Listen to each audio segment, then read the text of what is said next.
Okay, welcome guys. So hi everybody, today is Wednesday, April 10th, 2024. My name is Christina J. I am a recovered Al-Anon and I will be leading this meeting. And the meeting that we're doing is a step speaker meeting. Okay, we want to welcome everyone to our Al-Anon Big Book recovery meeting. This is a step speaker meeting that meets every Wednesday at 5:30 Pacific Standard Time and 8:30 Eastern Standard Time. We will be studying the 12 steps by using the precise instructions out of the Big Book of Alcoholics Anonymous as they relate to us as Al-Anon.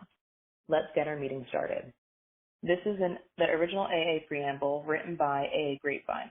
It describes the fellowship in 1940. The study of the preamble, we do this with an open mind and an open heart to consider how it appeals to Al-Anon. This helps us to stay focused on the message of recovery that the pioneers intended while observing the traditions and actions. Through the actions taken based on the instructions of the basic text, we comprehend what the pioneers meant when they described the membership of AA, which is that they worked a program of recovery and they no longer drank. In our case, we no longer obsessively think of the alcoholic. Through continuous action and study of these principles, the understanding of the value of the original preamble reveals itself. We ask for your humble consideration of our sincere admiration of the pioneers of Alcoholics Anonymous. The simple hope is that we of Al-Anons will grow in the same clarity and unity that birthed the original 12-step fellowship, because without them, after all, none of us would be here. So the original AA preamble is read. We are gathered here because we are faced with the fact that we are powerless over alcohol and unable to do anything about it without the help of a power greater than ourselves. We feel that each person's religious views, if any, are his own affair. The simple purpose of the program of Alcoholics Anonymous is to show what may be done to enlist the aid of a power greater than ourselves, regardless of what our individual conception of that power may be. In order to form a habit of depending upon and preferring all we do to that power, we must at first apply ourselves with some diligence. By often repeating these acts, they become habitual, and the help rendered becomes natural to us. We have come to know that as alcoholics, we suffer from a serious disease for which medicine has no cure. Our condition may be the result of an allergy, which makes us different from other people. It has never been permanently cured by any treatment with which we are familiar. The only relief we have to offer is absolute abstinence, the second meaning of AA. There are no dues or fees. The only requirement for membership is a desire to stop drinking. Each member squares his debt by helping others to recover. An Alcoholics Anonymous member is an alcoholic who, through the application of and adherence to the AA program, has forsworn the use of any and all alcoholic beverages in any form. The moment he takes so much as a drop of beer, wine, spirits, or any other liquid containing alcohol, he automatically loses all status as a member of Alcoholics Anonymous.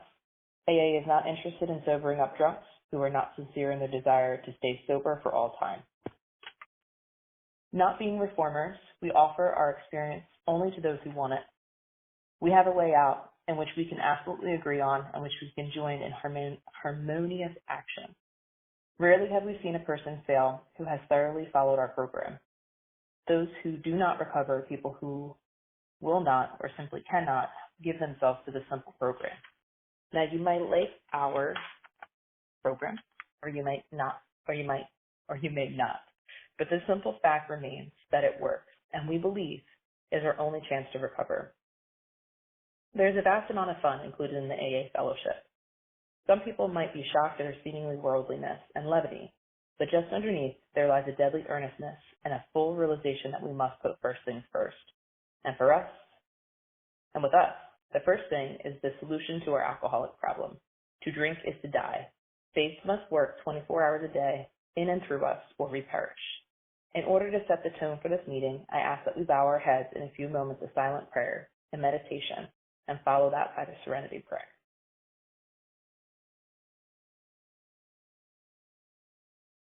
Prayer. God, grant me the serenity to accept the things I cannot change, the courage to change the things I can, and the wisdom to know the difference. Thy will, not mine, be done. I wish to remind you that whatever is said in this meeting expresses our own individual opinion as of today and as of up to this moment. We do not speak for AA as a whole, and you are free to agree or disagree as you see fit. In fact, it is suggested that you pay no attention to anything which might not be reconciled with what is in the AA Big Book. If you do not have a Big Book, it is time that you bought one. Read it, study it, live with it, and follow the directions in it, and learn what it means to be an AA. So that's the end of the preamble. We will be doing sponsors at the end of the meeting. A sponsor is anyone who has had a psychic change as a result of working these steps and has a willingness to work with others. For those looking for a sponsor to guide them through the steps, please stay tuned and have your pens ready to record phone numbers immediately after the meeting. Each Al-Anon group ought to be a spiritual entity having but one primary purpose, that of carrying the message to the Al-Anon who still suffers. This is our primary spiritual aim. Our job as a group is to provide people with such a place to learn about and work the steps. It has been our experience that working the steps consistently provides us with a better standard of life. We consider all else to be an outside issue. This includes personal problems. The proper venue for sharing such problems is with a sponsor. This is, after all, where real recovery takes place and working the steps with the sponsor. We are just so glad that we are all here, and we are all here because we are not all there. There will be a period of fellowship at the end of the meeting. If you have questions, if you need a sponsor, if you need to check in or get current, or if you want to discuss other literature, please stick around for the fellowship. That would be a better time for these subjects. All right, so last week, this is let me see if I have my numbers correct. So we had steps 1, 2, and 3 last week. We're going to go through 4.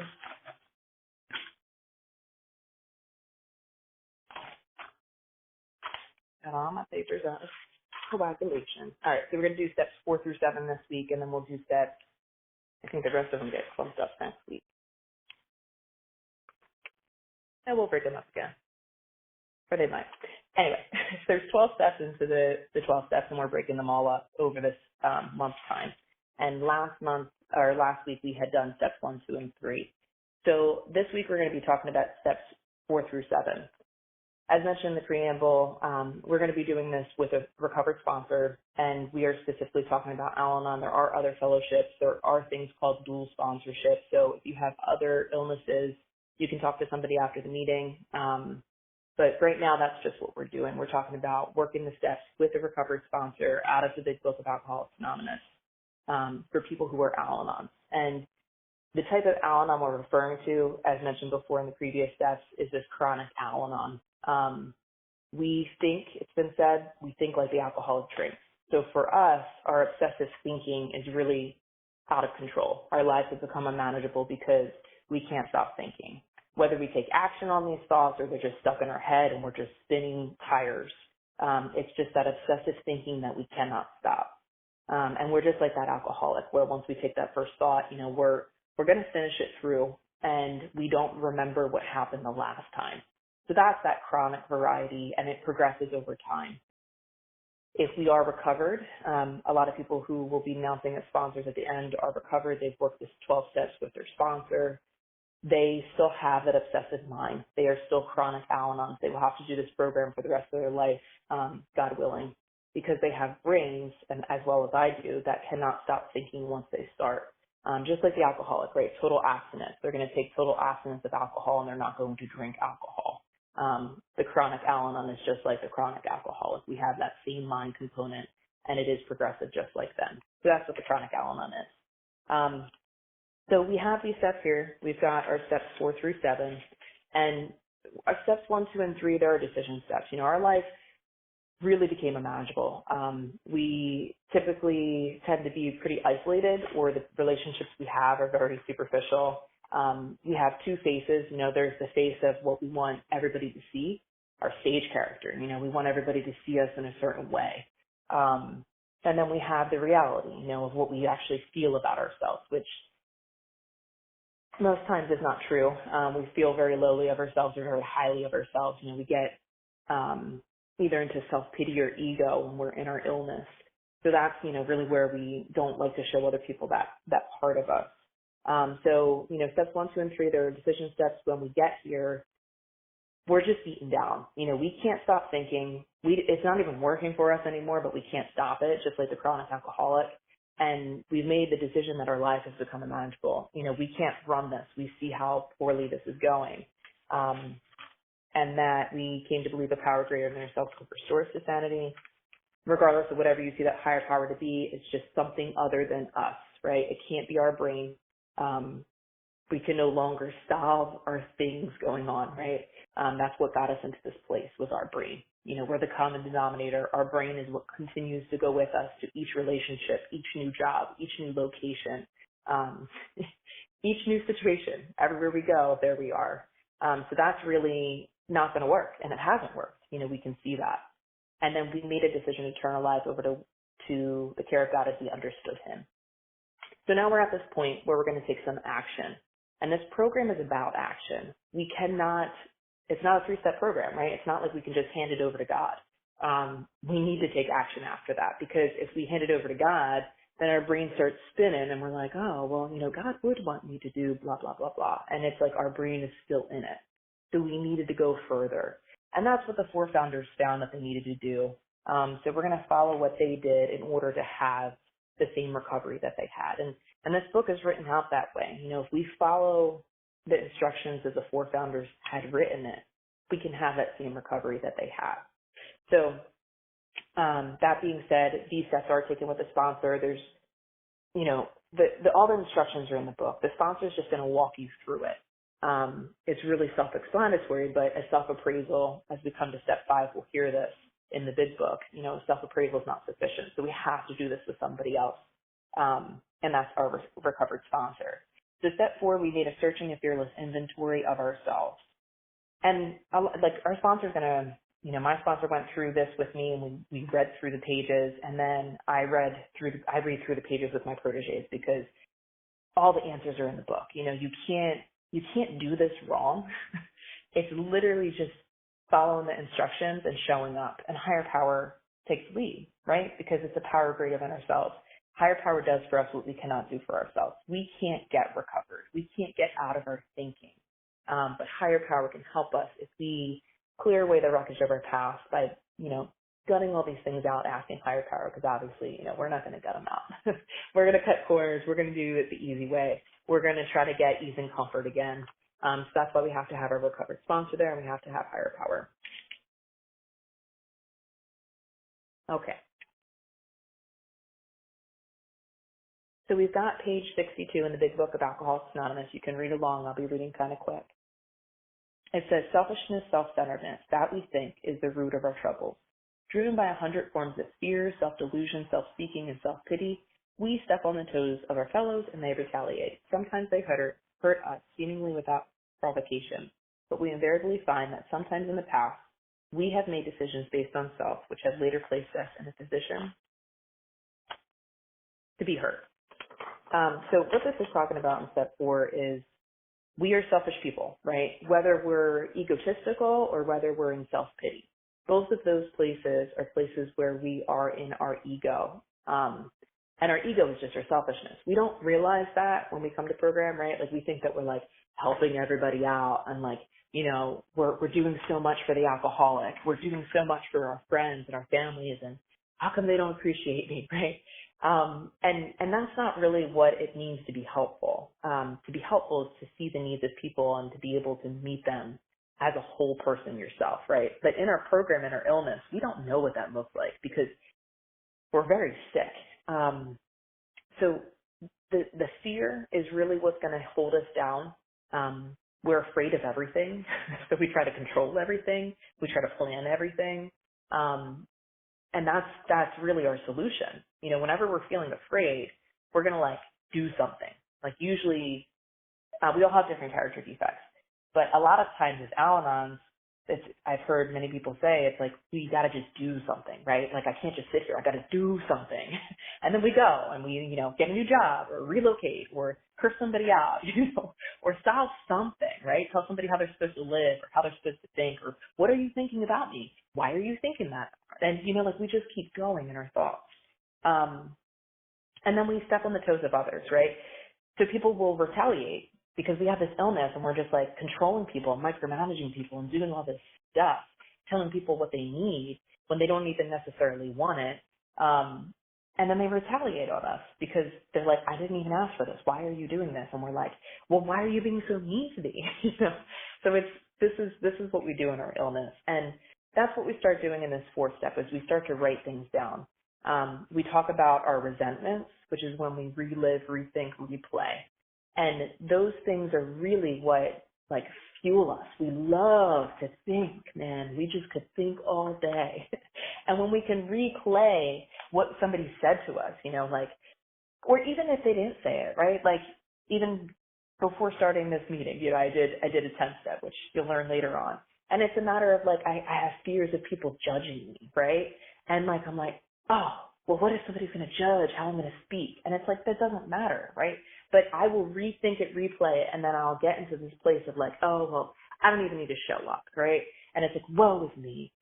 And the beauty of it is we can live different than that. But if I hadn't worked the steps with my sponsor and I hadn't done a fourth step, fifth step, and continued on in the progression, I wouldn't be able to do things like today, right? Like I wouldn't be able to lead a meeting because I would be stuck in like this fear of people judging me, right? And that's my illness. So we have these resentments, we have these fears, we have sex conduct. These are all things that we'll get to, and they're all topics that we talk about that word can sometimes be a little rough. So they're the concepts that we're talking about. So we will do those on our own and kind of take inventory. It's like a store. Our whole life is this giant store, and we have all of these things that don't sell anymore. All of this fear, resentment, issues with sex conduct and harms. And we have it lined up, and there's no room for higher power in our store. The shelves are filled from top to bottom with crap. I mean, we can't sell it. I mean, it's like broken vases, and we're like, yes, somebody should buy this. This is amazing, And it's all these stories that we emotionally dump on people, and we have all this stuff, and higher power has no space there. Higher power can't even be in that place because there's no space for higher power. We filled up every single shelf. So when we do this inventory, that's what we're doing. We're going through, we're taking everything off the shelf. We're putting it there in the middle of the floor. And then we get to step 5 eventually, and that's when we have our sponsor. And our sponsor's like, oh yeah, that's broken vase. What are you going to do with that? And we're like, I would like to keep it, but I know. And she's like, it's trash. Go trash it. Like, you don't need that. Why are we doing this program? Why are we working these steps? Because we want higher power to come in. We want a new way of living. We want a new solution. So we have to get rid of our old solutions. We have to get rid of all of those things that we have on the shelf because they don't work. They don't sell. They're keeping people out of our store. They're keeping us isolated. They're keeping us sick.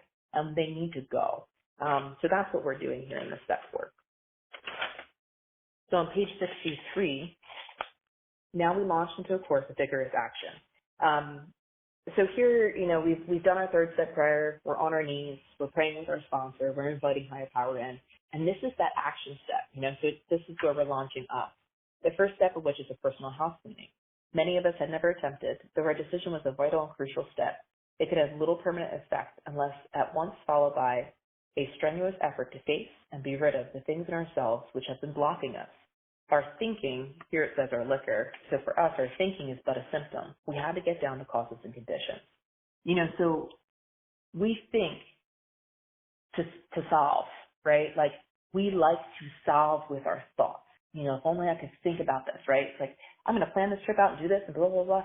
And what the real thing is, we're feeling restless, irritable, and discontent. And that restless, irritable, discontent is just that we don't feel right in our own skin, and we feel better we get ease and comfort when we think. And all of that stuff that's on the shelf, all of those things that we replay, rethink, re-fear are those things that are our solutions to feeling restless, irritable, discontent, to feeling less than, to feeling not good enough. All of those things, they are a solution to our spiritual malady. That's what our spiritual malady really is that like, we feel less than, and then we use our thinking, and we've progressed to a point where our thinking is it's our only solution. We can't live with it or without it, and that's where we go to. A business on page 64 that takes no regular inventory usually goes broke. Taking a commercial inventory is a fact-finding, fact-facing process. It is an effort to discover the truth and to stop in trade. One object is to disclose damaged and unsellable goods, to get rid of them promptly and without regret. If the owner of the business is to be successful, he cannot fool himself about values. And this is where, our program talks about this vigorous honesty. We have to be honest, and we have to show our sponsor, because we don't want to show everybody both faces. We don't want to show people that place where we feel less than. We don't like that place. We have to show our sponsor, and we have to show higher power. And in doing that, we get down to the root of what it is. These things are damaged. They're unsellable. They're not good, but we hold on to them. They give us that solution that we didn't have. We didn't have any other choice. This was all that gave us a little bit of ease and comfort to this mind that won't stop, and that's it. That's the only thing we had. But now there's a new solution, right? There's a better way. We don't have to stay, filled up with broken glass. We don't have to stay filled up with all of these things that don't fulfill us and they don't fulfill other people. We don't have to live this life anymore. We don't have to stay stuck in this place. There's a new solution. They talk about resentment being the number one offender. It destroys more alcoholics than anything else. In dealing with resentments, we set them on paper. We listed people, institutions, or principles with whom we were angry, and we asked ourselves why we were angry. In most cases, we found that it was our self-esteem, our pocketbooks, our ambitions, and our personal relationships, including sex, which were hurt and threatened. We were sore, we were burned up. So this spot is, this is in the big book of Alcoholics Anonymous. It's in the chapter, How It Works. And this is really where we're going to be hitting step 4. I'm just going to jump there so I can kind of get to an example. In this place, we see, so how it works, this book is supposed to be read from beginning to end. We've already gone through, the foreword to this book. This book hasn't changed. The first 165 pages have remained the same. We're using this textbook to get through working the 12 steps. It's our instruction manual. So we've already gone through a lot of stuff. We've gone through the additions, which are just kind of things they noticed that would be helpful, and they added on. We have the doctor's opinion, where they talk about the problem. We have, and this unmanageability. Our lives have become unmanageable. And then we got Bill's story, which goes through all 12 steps. It's a really great synopsis. It talks about how the whole book is going to play out. We've got, there is a solution. We talk more about that. We've got the agnostics, which talks about this higher power concept. And it's only of your own understanding. It doesn't have to be anything else. Religion has no place here. It's all spiritual situation. And that's what happens is this psychic change. Higher power flows in. The spiritual experience is happening as we continue on. We've laid the foundation. Higher power's got to run the show. And now we're building upon that, right? So we've continued on in this book, and we're learning more, and we're progressing in the chapters as we learn. So page 59 is where the 12 steps are. They originated in this book, right here on page 59. And that's what we got, right? So this is where it first originated. This is the purest text. And it continues on, we continue to find what we're going to be doing next. So on page 65, we see examples here. And this talks about the resentments. And this is our inventory, right? It's a pen to paper. We're going to take the exact instructions that are here. Boom. They're right here in this book. And this is how the four founders stopped drinking. These chronic alcoholics stopped drinking. And we can use the same textbook to stop thinking there is a solution, right? Like, we don't have to stay in this crazy mind till it kills us in the end, There's something else that we can do. So it talks about being resentful at. We've got Mr. Brown, Mrs. Jones, my employer, my wife, and these are examples. So these are the people that they're mad at, right? And there's actually instructions. It goes by and it tells you each and everything that you get to do. And I don't want to go through all that. That's something that you guys can work out when you talk to your recovered sponsor. And it's just great stuff. But everything's in the book, right? Like, it's self-explanatory. As you go through this book, you work it with your sponsor, and your sponsor's only goal, it's not that they're smarter than you. They've just had more experience. They've had the spiritual experience with their higher power, and now they're going to tell you what they did, right? And it's like everything's like they're cutting and pasting everything from the big book. Like, they've had the spiritual experience, and they've been awoken to a new way of life. Their shelves are empty, and now they're filling them up with higher power, and higher power is like showing them amazing things, and they're like, what? Like, I thought I was a scum of the earth, and like I can actually turn out to be something beautiful. Like, this is possible. Like, I don't have to think obsessively about this person and shame them. Like, I don't have to shame them. I know coming into this program, like, I really felt like I was never going to get away from shaming an alcoholic. Like, blaming them was the only way I knew how to live, right? Like, if only they were okay, then I'd be okay. They have to be the problem because I can't. I can't handle being the problem. Like, those were old stories. Those were old things I had stuck on my shelf. And I really believed them. And I would have died with that, right? Had I not found this program and came to this program, that's how I would have died. Bitter, alone, mad at God in the world, right? I would have been so miserable. And I can still be there. If I don't work this program, I'm probably the steps. That's where I will get to. All right, I digress. Let me get back. Okay. So we've got resentment. So this is our inventory. We start writing it down. It's found on page 65. We go through that.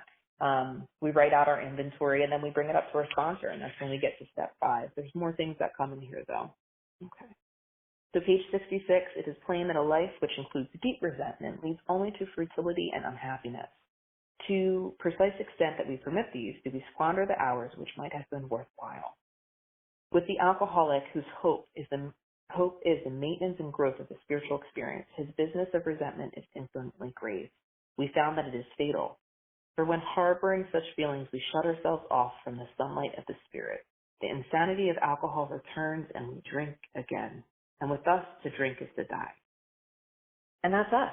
To think is to die. We will die alone in our own brain, man. Like, that's what Al-Anon looks like to me. That's the fatality of this illness. Like, it will kill me. And I don't even have to be, like, dead. Like, I can just be like a walking zombie, right? But I'm dead. Like, I'm not engaged with anybody because I don't know how to function with people. I'm either thinking you're talking about me, or I'm a piece of crap, or I'm better than you, right? Like, I'm always in this really weird limbo land. And I just can't stop thinking. I'm never present. I don't have happiness. I don't know what that means. I don't know what being worthwhile means. I have no idea. I'm always looking for the next thing. The grass is greener on the other side. I don't have that functionality. I will die. I will push the alcoholic to the point where I keep pushing all those buttons till they kill me or I kill them. That's what my illness will lead to. And I know that. And that's why I work this program like my life depends on it, because it does. If we were to live, we had to be free of anger, and it's possible. The grouch and the brainstorm were not for us. They may be the dubious luxury of normal men, but for alcoholics, these things are poison. Notice the word fear on page 67 is bracketed alongside the difficulties of Mr. Brown, Mrs. Jones, and the employer. So this is the 4-step inventory. This is, I believe it's Bill's inventory specifically. Don't quote me on that. But it's his inventory, and he's writing this stuff down. And these are the people that he's mad at. He's talking about his resentments, and he's putting them down on paper. He's mad at Mr. Brown. His attention to my wife. Told my wife was my mistress. These are all the things that are fact-finding and fact-based. As Al-Anon, we're going to add a whole bunch of crap in there. And they made me feel like this and blah, blah, blah, blah. Because that's what we do with our sickness. And then it talks about the things that are affected. And these things that are affected are our character defects. Like these are, not specifically character defects. The things that we want in life, they get affected. But what happens with our illness is not that, like, somebody hurt us, but that we relive it and we replay that resentment. We can't let go of it. And that's really where we destroy ourselves. It's the self-destruction. And they talk about fear, and fear is bracketed alongside all of these things. But now, did we not set the ball rolling? Sometimes we think that fear ought to be classed with stealing. It seems to cause more trouble. We always think we have this misfortune we didn't deserve, right? Like, if only this happened, then I'd be okay. If only that, then I'd be okay. And to live in that state is going to be, we're going to just keep getting really sick when we continue on. All right, so I am talking about step 4, ELAC. So I'm going to kind of speed up the process here. They talk about sex too, and when you work with your sponsor and all that stuff, like, you go through these things. Your sponsor goes through and kind of describes what's going to go on. And everything's in the book, right? You've got your resentments here on page 65. You've got your fears here on 67. And there's, like, tools that you can use. There's these really great prayers. There's a sick man's prayer. Like, there's just such great stuff. And this is really how you get that spiritual awakening. You follow the experience, strength, and hope of the forefathers and what they did. And it's all laid out here. They talk about sex as well. So after you write down your inventory, you get all those things off your shelf, you lay them all out in front, and you talk to your sponsor about it. And your sponsor brings clarity to it, because we have these brains that have, our minds we have a disease of perception. And we can't see that it's like a broken vase, right? Like we really in our minds think that this is like a beautiful thing, right? Like this resentment we hold on to of the alcoholic, if only they would stop drinking, then I'd be okay. That's a great example. And that's one of the things we have on our shelf, and it's taking up inventory. It's taking up space that higher power can be there, but we're removing higher power's ability to be there because we have it there. And we have to get rid of all of these old ideas, all of these resentments, all of these stories that we tell ourselves about what has happened. And then step 5, we admit it to God, to ourselves, and another human being, the exact nature of our wrongs. So we get our sponsor, and our sponsor's like, yeah, that's a broken vase, man. And we're like, is it really? And we're like, yeah, it is. And that's how we get to move past it, right? And then once we're able to throw that thing in the trash, we make space. And higher power's going to fill it, man. He's not going to leave a hole in our head. He's going to put beautiful things on that shelf, and that's the gift that we have. On page 72, this is perhaps difficult in discussing our defects with another person. We think we have done well enough admitting these things to ourselves. And this is talking about that self-appraisal. And if we skip this, we're not going to overcome our thinking. If we don't tell our sponsor certain things, if we don't bring certain things off the shelf and we kind of stash them in our pocket to put back on the shelf later on, we're going to relapse. We're going to go back into our thinking because we're going to relive, replay, rethink. We're not really giving it up to higher power because we want to hold on to it. I don't want to give up blaming the alcoholic, because if I blame them, then what's left? Me. I can't handle that, right? And just that old idea of I can't handle that. I need to do this. If I keep that and I pocket it, I'm going to go right back to my illness. I have to have everything out. It has to be 100%. Fact-finding, fact-facing, everything has to be exposed, and I have to bring that to another person. They talk about being difficult. By the time I came to program, and everybody's experience is different. I was okay sharing it all because it was just it's killing me. I know that everything on the shelf will kill me. Take it all. Let's spread eagle. Everything's going to be so seen. I don't care because it's not working for me anymore. I am dying. Please help me. I need a new solution. And that gift of desperation, that's why we call it that. When somebody is desperate in that state, they're going to do what it takes to get rid of all the crap off the shelves. They're not going to be putting things back in their pockets because they know it doesn't work. They've been in it. They've been in it long enough, and they know that they're going to die. So they have to work something different, and that's what this is going to be showing them. It's on page 73, the alcoholic lives a double life. That's what I talked about earlier. He's very much so the actor. To the outer world, he presents this stage character. This is the one he likes his fellows to see. He wants to enjoy a certain reputation, but he knows in his heart he doesn't deserve it. So that concept of doesn't deserve it, right? That's this big, huge thing on our shelf. I don't deserve this. I am not worthy. And we got to get that gone. So when I'm doing a 4-step with somebody, it's 2 hours. Usually I have them, so 4-step, they take time. They write out their inventory and we set whatever and we talk about whatever. And then when we talk about their 5th step, it's a couple hours we talk about it. And then I have them sit for an hour with higher power. Pretty sure that is in the big book. And the reason being is if we don't invite higher power in and we don't have somebody, this program works because of higher power, right? This is a spiritual experience that happens. All we know is we keep plugging in the gumballs to this machine. We put the quarter in and some mechanism happens and higher power pops out a gumball. We're like, sweet, right? So by following the 12 steps, it's I get the quarter, I follow my 12 steps, and it's the process of putting it into the gumball machine. And somehow God works these really cool, amazing things, and a gumball pops out, and I have a new way of living. I don't have to continue the old way of thinking. I get the gumball every time. Every time I put the quarter in and I work the 12 steps, somehow a gumball pops out, and my life is not miserable and awful and unmanageable and overwhelmed.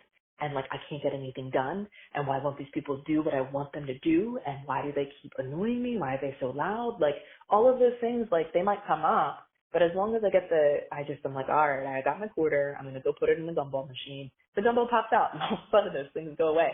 I know it sounds crazy. It really does. But the 12 steps work in this way. When you take action and you take the quarter and you don't engage in those old ways of thinking, something miraculous happens. You choose a different solution. Okay.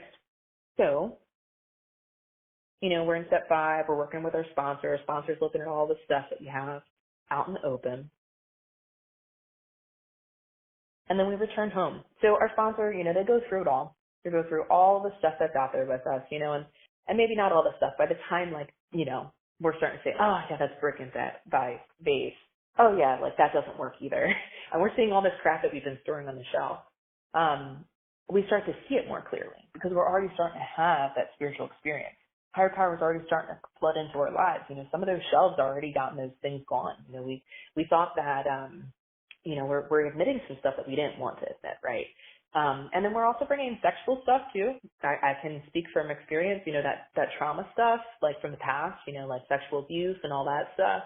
I remember, those stories just were, so ingrained in me. And then I shared them with my sponsor. My sponsor's like, yeah, that was wrong, that person, what they did. But, the only part you have in that is that you're holding on to it. I'm like, really? I can, let this go? And she's like, yeah, you can let that go. It's killing you. Why would you not let it go, right? And I'm like, oh, that's possible. It's just, that's the thing. I used to hold on to those, and I used to bring them into everything. They were just there, dormant in my life, and I had no idea that I could let go of them. I had no idea that higher power was bigger, go figure. That, those things, I reveal it to another person and they go away. I don't have to put them back on my shelf. And I used to just think that, I had to. It was my life, my stories.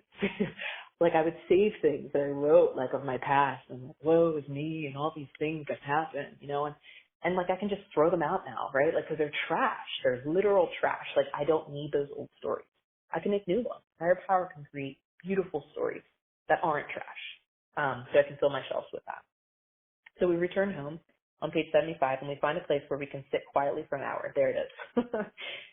Carefully reviewing what we have done. So on page 75, it talks about this hour. And it's important. We spend this hour with higher power, and we ask higher power if there's anything left on those shelves. We're asking higher power to look at us and make sure we didn't pickpocket ourselves. Hey, higher power, can you take a look and make sure that, I haven't left anything? Because I don't want to live like this anymore. And that's it. We just have this little window of willingness, and higher power floods in. And he's just there, and he takes everything off those, we have those things there, and the shelves are free, right? So higher power is like, sweet, I can find room here. I can show you what love, tolerance, patience, and kindness is. Here, go help somebody. Look at this, look at that, look at this, look at that. And it's all of these things, they're there. We get to have higher power on our shelves. We get to be more like higher power. We get to get rid of our selfishness and let love, tolerance, patience, and kindness flow in. And that's what our shelves get replaced with. That's what this book does as we continue working steps. So we sit quietly, there with an hour with God. God's just patiently been there waiting for us on this broad highway this whole time, just waiting for us to empty these shelves with another person and not sit in that poopy diaper anymore, right? But that's all we knew. And now we get to step 6. We ask God after we sit with him for this hour. We were entirely ready to have God remove all of these defects of character. On page 76, we emphasize willingness as being indispensable, right? If we want to put something in our pocket, one of those old stories, one of those old things, we're not willing. We still think that old story, that old solution is going to work for us, right? If we still want to hate on the alcoholic, and we actually want to, not that we feel like we can't live, if we're not willing to let it go, and or we have something that we're holding on to, then we're not willing because we think that thing needs to stay on our shelf. And if that thing stays on our shelf, higher power can't come in because that space is filled. And higher power, he needs space to come in. That's it. That's all he needs. But we have to take that thing off the shelf, put it down, and expose it to another person. Are we now ready to let God remove from us all of these things we admitted which were adjustable? Can he now take them all, every one? If we still cling to something and we will not let go, we ask God to help us to be willing. We humbly ask him to remove our shortcomings. That's our step 7, right? So we sit with God this hour time, and then we ask him to remove it, and he does, right? Because he's like, sweet, look at this free shelf. I can put all of my inventory in here. You just gotta ask, and it's there. It's beautiful. I love how his patience and kindness. Boom. So 76. Now when we were ready, you could say something like this, and this is a prayer. This is one of the tools we get to use. My Creator, I am now willing that you should have all of me, good and bad. I pray that you now remove from me every single defective character which stands in my way of my usefulness to you and my fellows. Grant me strength as I go out from here to do your bidding. Amen. Oh, it's so cool. Said that before I started this meeting, and I'm just so grateful for that tool, that like I can get rid of all of those old thoughts, of all of those insecurities that I feel, and I don't have to live in them anymore, right? Like I get to be a functioning member of society. I can like lead a meeting. Like who would have ever thought that, right? Page 75, we have our 5 promises. We pocket our pride and we go to it, illuminating every twisted character, every dark cranny of the past. Once we have taken the steps withholding nothing, we are delighted. We can look the world in the eye. We can be alone at perfect peace and ease. Our fears fall from us. We begin to feel the nearness of our Creator. We have had certain spiritual beliefs, but now we are beginning to have a spiritual experience. The feeling that the drink, for us to think, has disappeared will often come strongly. We feel as though we are on the broad highway, walking hand in hand with the spirit of the universe. What a promise, right? So after we've done that, we've done step 6, we've done step 7. This is what we have, like we already started to have this little trinket on top of our shelf, and it's like this beautiful promise, that we don't have to go back to that old way of thinking, that there's a new solution. So those promises are fantastic. Okay.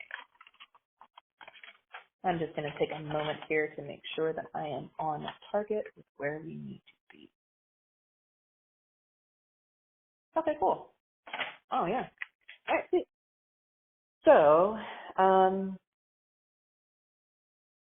last time I spoke too long, so I'm also going to check the time and make sure that I'm not going to stop at the wrong spot.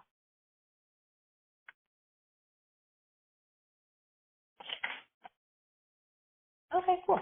So I got some free time, which is great, because then I can go back and talk about the things that I wanted to talk about. So since we are in steps 4 through 7, I'll go back to that pulling the things off the shelf and what that looks like. So as chronic Al-Anons, we love stories. We love to think. We love to blame. We love to just add all of this stuff, especially like feeling words, right? And when we get to this space of like fact finding, fact facing, a lot of us don't know what that means. And I find with proteges, that's one of the biggest things I have to explain, so I'll go back to the page, the best way to do it, that I have found. So we have how it works on page 65. And these are the people, these are the examples, which are great because they're really simple. They are fact finding, fact facing. So it says here on page 65, I am resentful at, and then it lists a couple of people. So when we do these steps, we do them very methodically because we don't want to bring in that old replay, rethink, refeel, refear. It's a broken vase. It's just got to go in the trash. It's kind of like that thing that I mentioned with like the trauma, abuse, right? Sexual abuse, whatever, emotional abuse. We don't want to get rid of it because it served us something. And that sounds so ludicrous. Why would like my parents and like, them yelling at me and cursing me out as a kid, like why would I ever want to hold on to that? Like that makes no sense, right? But we have a disease of perception. So when we see that and we rethink it and we relive it and we replay it, we get some type of ease and comfort from it, which sounds really weird, right? That we actually get ease and comfort from like somebody shaming us. But it's like a warm poopy diaper, right? Like I've heard somebody describe it that way. It's such a great description. It's warm and it's mine, right? And that's some type of ease and comfort because we don't want to venture out and have new people blame, shame us. So like, let's just live in the old one and like not enter the world because I don't want to be present.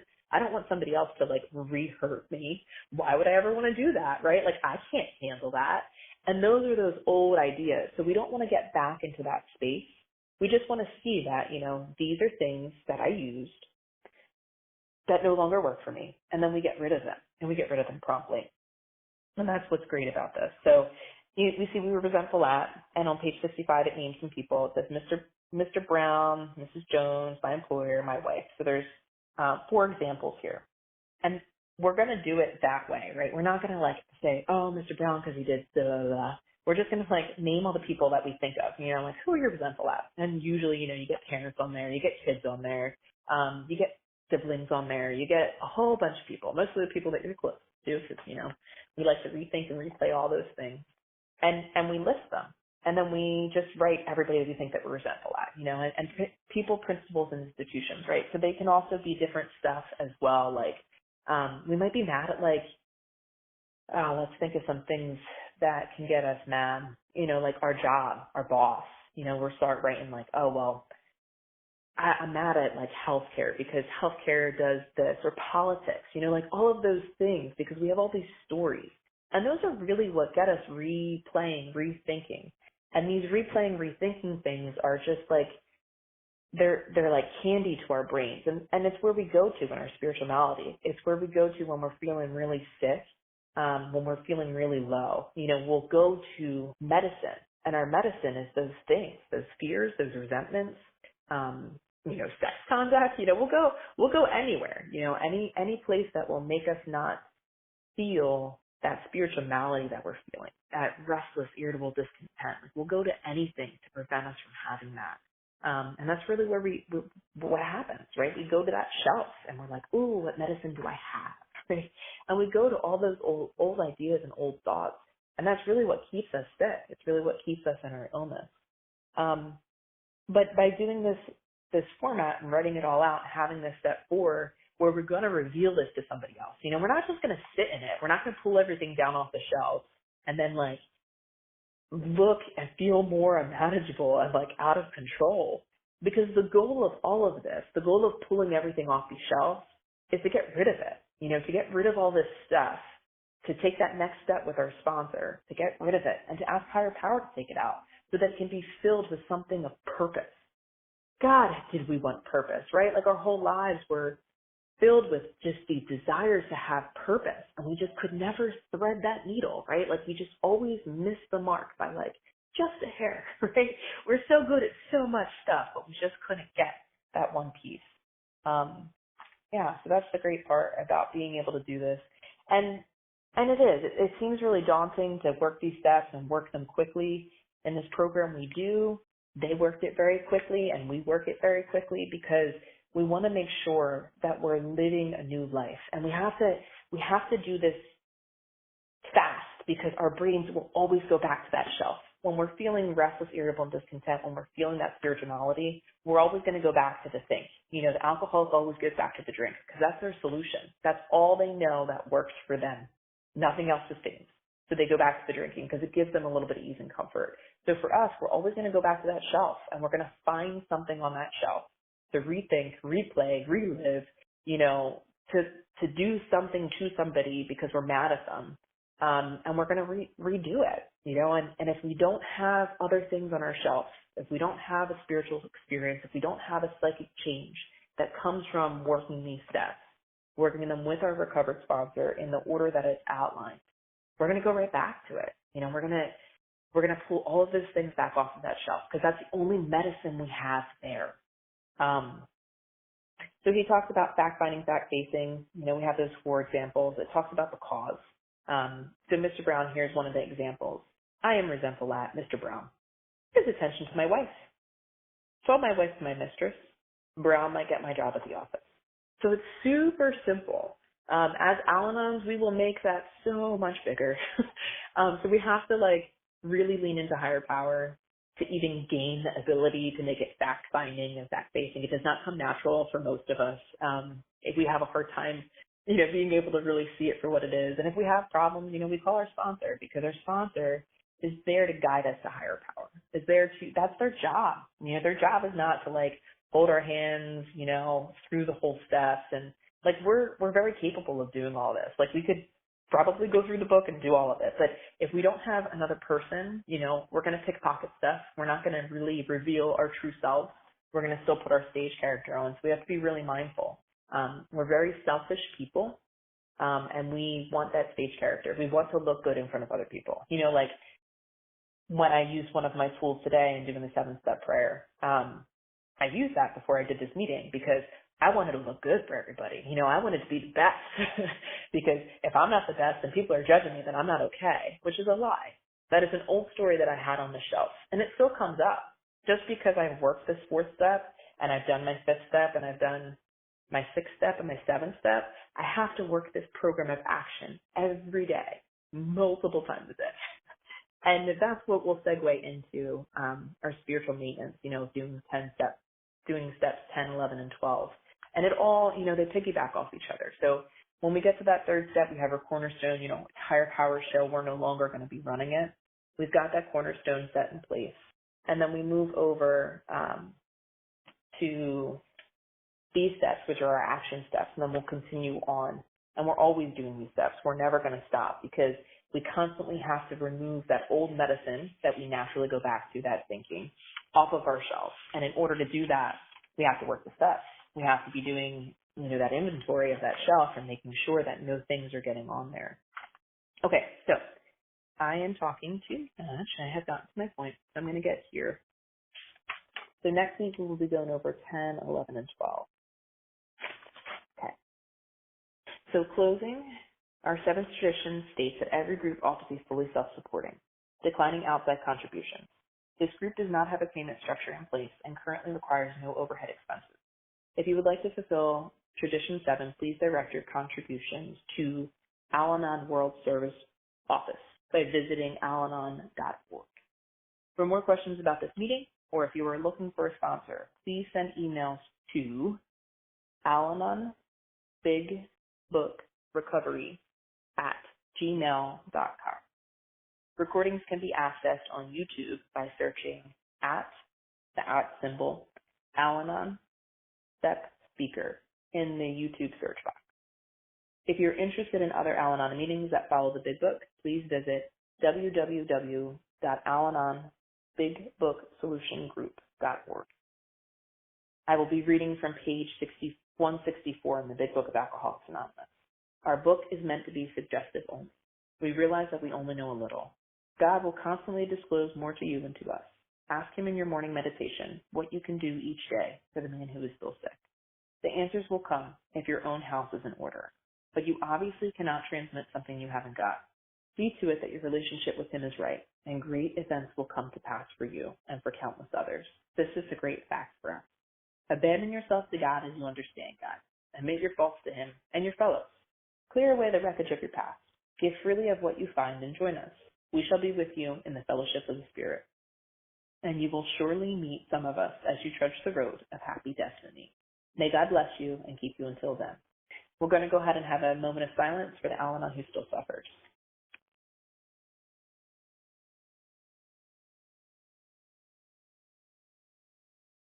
And we'll go ahead and follow that by the Lord's Prayer, or a prayer of your own choice, 7 times. Whose Father, our Father, who art in heaven, hallowed be thy name. Thy kingdom come, thy will be done, on earth as it is in heaven. Give us this day our daily bread, and forgive us our trespasses, as we forgive those who trespass against us. And lead us not into temptation, but deliver us from evil. For thine is the kingdom, and the power, and the glory, forever and ever. Amen. All right, I'm going to end the recording, so we'll do sponsors right after and newcomers as well.